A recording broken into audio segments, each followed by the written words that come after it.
नमस्कार। 4C supreme law partners के इस नए कानूनी एपिसोड में मैं एडवोकेट डॉक्टर अजय कुमार पांडे आपका स्वागत करता हूं। लेकर हाजिर हूं एक मुकदमा। यह मुकदमा है जनाब पटना के हनुमान जी के बारे में। तो जो मेरा सवाल है, पटना के हनुमान जी बनाम आस्था, हिंदू विश्वास, हनुमान जी के भक्त। तो मेरा जो सवाल है, इस मुकदमे का जो मुद्दा है कि क्या पटना के हनुमान जी मांसाहारी हो गए? क्या पटना के हनुमान जी को प्रसाद में मांसाहार प्रस्तुत किया जा रहा है? क्या उनके यहाँ जो मंगलवार को, शनिवार को भीड़ लगती है, जो आस्थावान भक्त जो उस दिन नॉनवेज खाते भी हैं, वो मंगलवार और शनिवार को हनुमान जी का दिन होने के कारण छोड़ देते हैं? वो समझते हैं कि उनकी भक्ति पूरी हो गई और वो हनुमान जी का लाइन में लग के दर्शन करते हैं और दर्शन करने के बाद प्रसाद स्वरूप लड्डू ग्रहण करते हैं।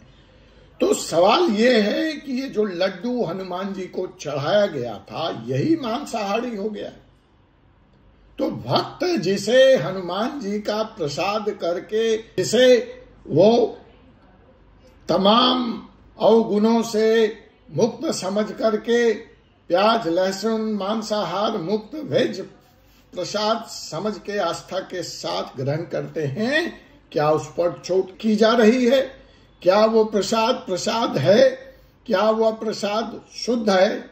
ये चंद सवाल है। अब आप कहेंगे वकील साहब, ये कैसी बिन बात की कंट्रोवर्सी आप पैदा कर रहे हैं?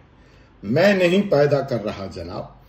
इसका जो सूत्र है इस मुकदमे का, आपको समझना पड़ेगा। इस देश में इस वक्त दो बड़ी घटनाएं हुई, आस्था से जुड़ी, हिंदू आस्था से जुड़ी। मैं भी वक्त हूं, माफी मांगता हूं, लेकिन जो सत्यता है वह तो कहनी पड़ेगी।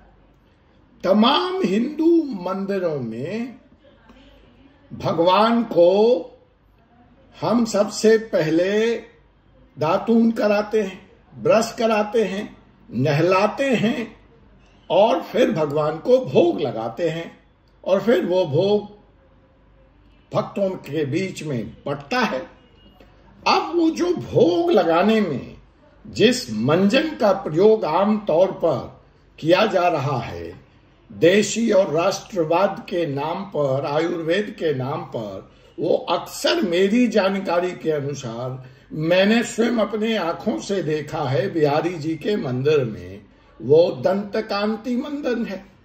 और तो छोड़िए, मैंने नहीं देखा, मेरी बात छोड़ दीजिए।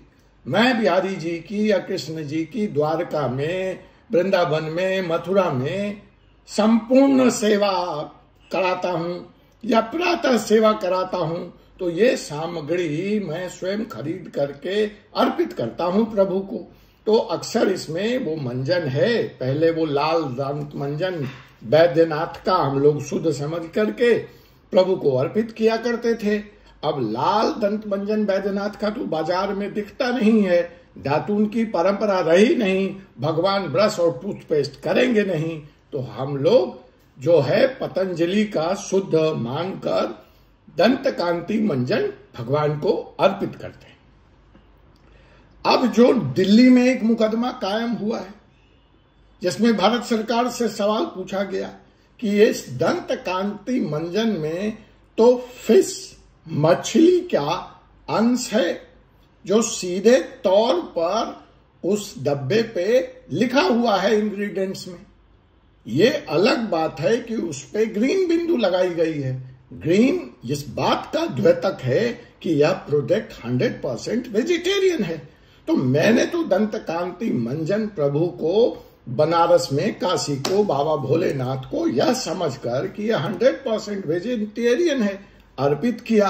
अब जो खबर दिल्ली से आ रही है, दिल्ली हाई कोर्ट में बाजाप्ता मुकदमा हो चुका है, नोटिस जारी हो चुका है पतंजलि और भारत सरकार के डिपार्टमेंट को कि बताइए ये किस तरह की धोखाधड़ी हिंदू आस्था के साथ खेल है, जवाब लेकर आइए। अभी तक जवाब नहीं मिला है। तो भगवान को भी हमने नहीं छोड़ा इस व्यापार के युग में, इस कॉमर्शियल युग में, जहां भारी आस्था हमने समझी, जिस प्रोडक्ट को आयुर्वेद माना, देश से जुड़ा माना, जिस पतंजलि को हमने पूज्य माना, उसके ही मंजन में मांसाहार, मछली। तो साहब हमने सुना था ये कलयुग है, कई तरह की भविष्यवाणियां कलयुग को लेके की गई थी कि ये ऐसा वक्त है कि जब आदमी ही आदमी को खाएगा। वह तो अभी तक नहीं हो रहा है, लेकिन यह तो घोर कलयुग है ही कि हम भगवान को भी मांसाहार प्रस्तुत कर रहे हैं और भगवान के नाम पर हम मंगल और शनिवार को मांसाहार त्याग रहे हैं। इन दिनों तो श्रद्धा का महीना, अपने पितरों का महीना चल रहा है, उसके बाद नवरात्रि शुरू होने वाली है, फिर छठ का व्रत आएगा। तो मतलब जो व्यक्ति मांसाहार करता भी है वह इन पवित्र महीनों में इससे दूर रहता है।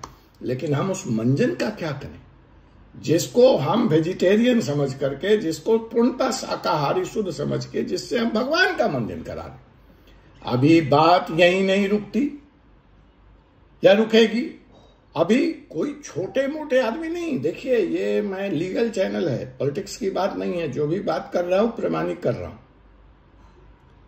तो ये जो हवाला दिया है मैंने पतंजलि का, ये हाईकोर्ट में केस दाखिल है। फिर मुझे मत कहिएगा कि कहीं की दूर की कौड़ी में उड़ा रहा हूं। आप लोग कमेंट में कुछ का कुछ भी लिखते हैं, कई लोग तो गाली भी लिखते हैं, लेकिन लिखिए, लेकिन सत्यता की जांच कर लीजिए, वीडियो ठीक से सुन लीजिए, उसके बाद आपत्ति हो जरूर लिखिए।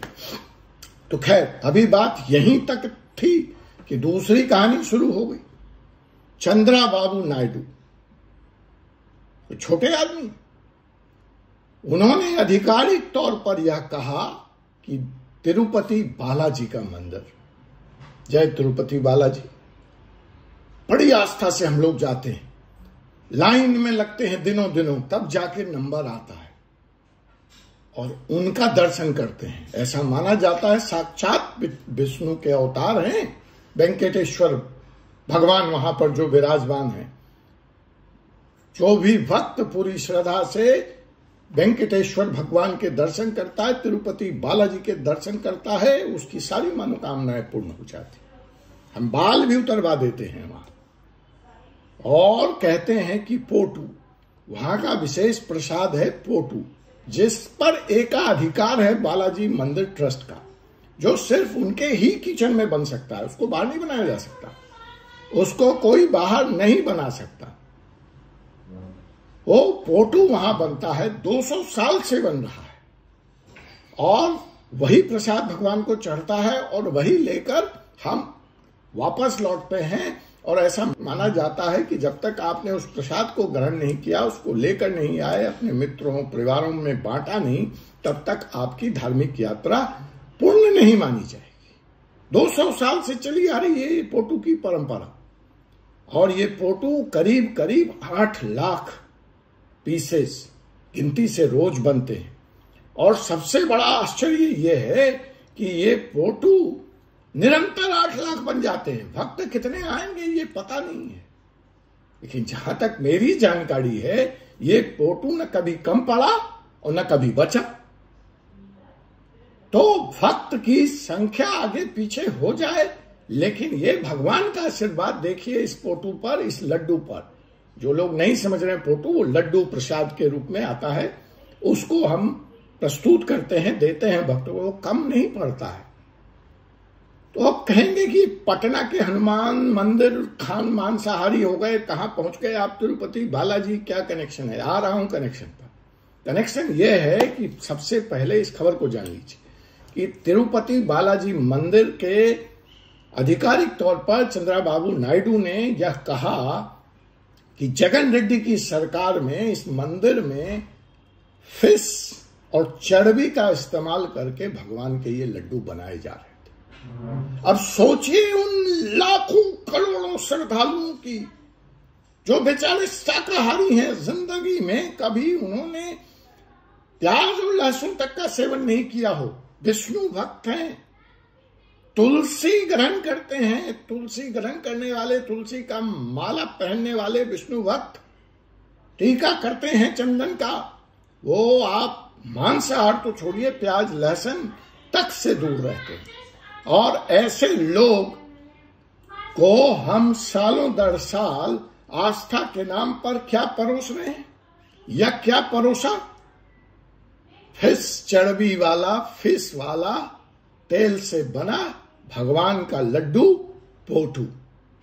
और यह चंद्रबाबू नायडू का कोई राजनीतिक बयान नहीं है, अब इस पर लेबोरेटरी की भी टेस्ट आ चुकी है और वो टेस्ट यह कंफर्म कर रहा है कि जी हां, यहां नॉन वेजिटेरियन ऑयल चर्बी वाला मछली का, और चर्बी का पता नहीं वो चर्बी किसकी है, गाय की भी हो सकती है। आपको जैन बंधुओं की पुरानी कंट्रोवर्सी याद होगी, डालडा में गाय की चर्बी मिली थी और हमारे आस्था पे हमला हुआ था। क्या फिर यह गाय की चर्बी का इस्तेमाल हुआ है इस लड्डू में? मैं पूछता हूं यह सवाल इस कानूनी चैनल पर।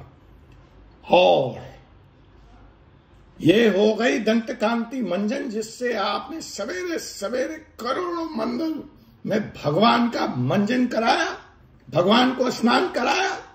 अब साबुन में तो फैट ऑयल होगा ही, अगर आप इस्तेमाल कर रहे हैं।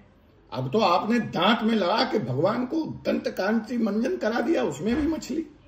भगवान को जो भोग अर्पित हुआ उसमें भी मछली, उसमें भी चर्बी। डालडा तो था ही चर्बी युक्त। लंबी कंट्रोवर्सी चली, जैन बंधु को जेल जाना पड़ा। यहां कौन कौन जेल जाएगा, सवाल ये पूछता हूं मैं। इसके लिए जिम्मेवार लोग जेल जाएंगे। तिरुपति बालाजी मंदिर में जो हुआ और भगवान के लाखों मंदिरों में दंत कांति मंजन में जो फिश मिला है, उस पर कौन कौन जेल जाएगा। और अब आता हूं पटना के हनुमान जी मंदिर पे। जी, पटना के हनुमान मंदिर में भी जो लाखों श्रद्धालु, करोड़ों श्रद्धालु जाते हैं और ये लड्डू लेते हैं, इसकी टेक्नोलॉजी, इसकी पूरी व्यवस्था उसी ट्रस्ट के बालाजी तिरुपति मंदिर के देखरेख में होती है। अब मुझे नहीं मालूम कि यहां पर जो खाद्य पदार्थ लड्डू को बनाने के लिए इस्तेमाल होते हैं, जहां तक जो YouTube पे मैंने वीडियो देखा है, उसमें बेसन तो मैंने ट्रस्ट के अंदर तैयार होते देखा है। उनका अपना किचन है, उसमें वो बेसन तैयार होता है। जो उसमें काम करने वाले लोग हैं वो बड़ी शुद्धता और श्रद्धा के साथ प्रसाद का निर्माण करते हैं। लेकिन यह जो तेल है, यह जो डालडा है, जिसमें पोटू पटना में फ्राई हो रहा है, जिसमें लड्डू बन रहा है, जिसमें बुनिया तैयार हो रही है, ये कौन सा है, ये कहां से आता है, इसकी शुद्धता की क्या गारंटी है, इसके बारे में मैं कोई कमेंट नहीं कर सकता। एक जागरूक इंसान होने के नाते, एक कानून का ज्ञाता या प्रहरी होने के नाते, स्वाभाविक तौर पर जब रूट पे ही, जड़ पे ही सवाल उठ रहा है, तो उस जड़ से पनपे पत्तियां, पौधे पर सवाल उठना लाजमी है। और मैं हनुमान जी के ट्रस्टियों से, मैं हनुमान जी के मंदिर के प्रभारियों से यह स्पष्टीकरण खुले तौर पर मीडिया में चाहूंगा कि आप बताएं कि पटना में हमारी आस्था कितनी अक्षुण्ण है, कितनी सुरक्षित है। इस खबर के आने के बाद आपने क्या तब्दीलियां की हैं, आप क्या तब्दीलियां करोगे? क्या आप भी दंत कांति मंजन से सवेरे सवेरे हनुमान जी की दंत सफाई कराते हैं, या आप कौन सा मंजन इस्तेमाल करते हैं?